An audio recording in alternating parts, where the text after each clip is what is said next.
I'm Andy Burke. Today we're going to be tying kind of an old school fly, a hare's ear wet fly.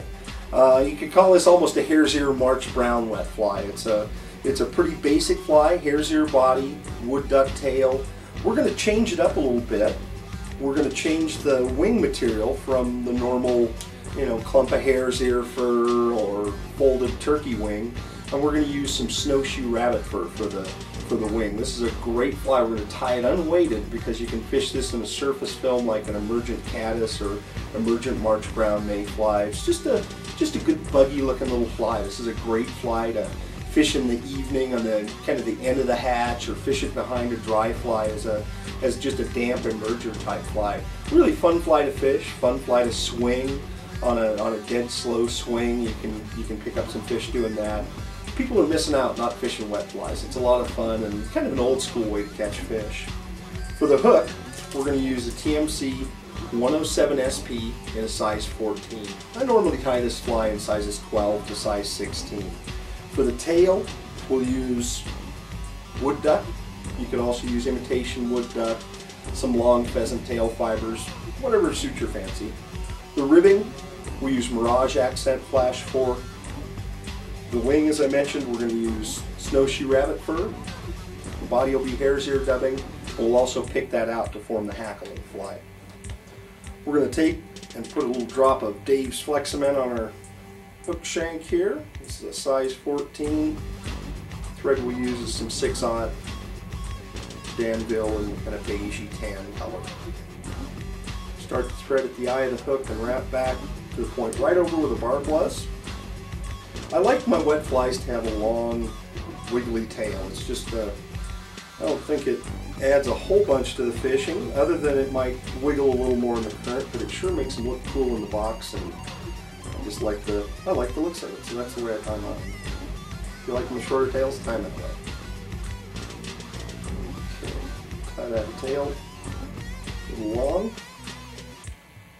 I'm going to grab a strand of the Pearl Mirage accent. Tie that in right there. Wrap back right to the base of the tail.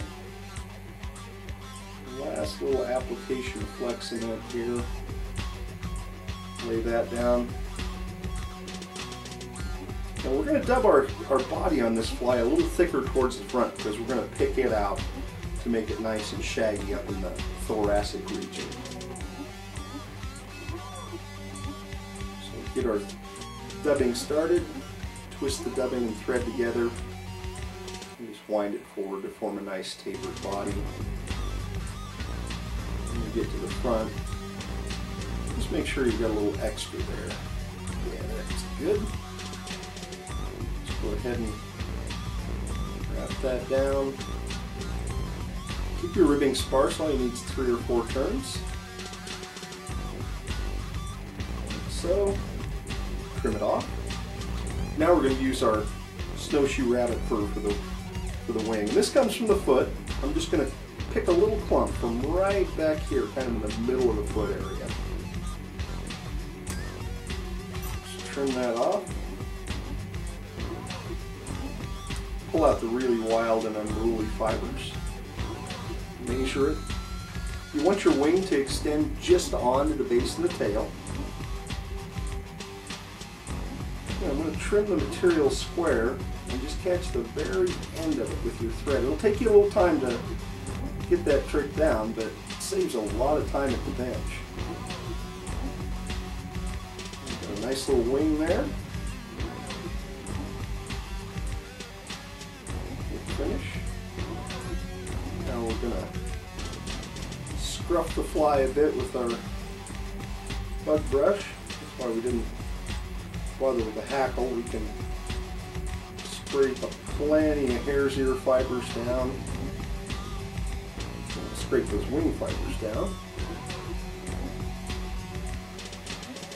And the snowshoe rabbit fur is buoyant, so it's going to keep the fly up near the surface. That's a fairly heavy wet fly hook, but it's still going to kind of negate the heaviness of the hook, so the fly will kind of dangle and just look like a struggling or emergent or trapped insect that's trying to trying to get through the surface film to emerge. And as you know, that's one of those stages that the fish really love. They'll take advantage of bugs that are in trouble, and this imitates a bug in trouble.